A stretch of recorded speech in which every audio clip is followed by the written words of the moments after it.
আপনার কি ছাদ বাগানের শখের গাছগুলো বৃদ্ধি হচ্ছে না? এছাড়াও আপনার গাছগুলোকে ঝিমিয়ে পড়েছে বা গাছের পাতাগুলো হলুদ হয়ে পড়ছে, কিংবা আপনার শখের গাছগুলো শাখা প্রশাখা বৃদ্ধি হচ্ছে না বা ফুল ফল কম ধরছে, তাহলে এই ভিডিওটি আপনার জন্য। এই সকল ধরনের লক্ষণের পেছনে একটি কারণ হলো ম্যাগনেসিয়ামের অভাব।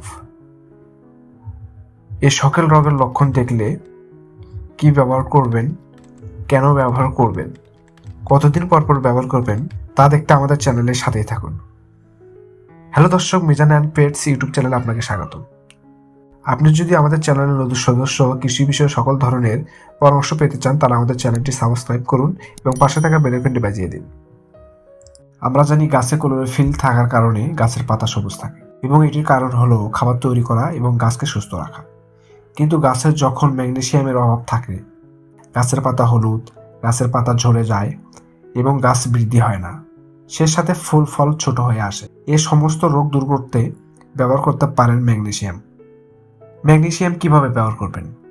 প্রথমত এটি আমরা পাতায় স্প্রে করতে পারবো। ম্যাগনেসিয়াম স্প্রে করলে অনেক তাড়াতাড়ি গাছ সুস্থ হয়ে ওঠে এবং গাছের শাখা প্রশাখা বৃদ্ধি হয় ও ফুল ফল ধরা শুরু হয়।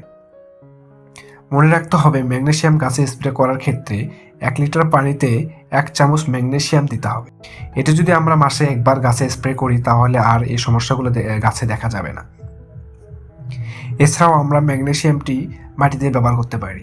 টবের মাটিতে ব্যবহার করলে গাছের শিকড় বৃদ্ধি হবে, ফলে গাছের খাদ্যরস শোষণ করা বেড়ে যাবে। এর ফলে গাছের নতুন পাতা গজাতে শুরু করবে এবং গাছের বিভিন্ন রোগবালাই কমাতে শুরু হবে। এই ছিল আজকের ভিডিও। সম্পূর্ণ ভিডিওতে সাথে থাকার জন্য ধন্যবাদ। আমাদের সংক্ষিপ্ত ভিডিওতে কোথাও কোনো ভুল থাকলে ক্ষমা চোখে দেখবেন। ধন্যবাদ।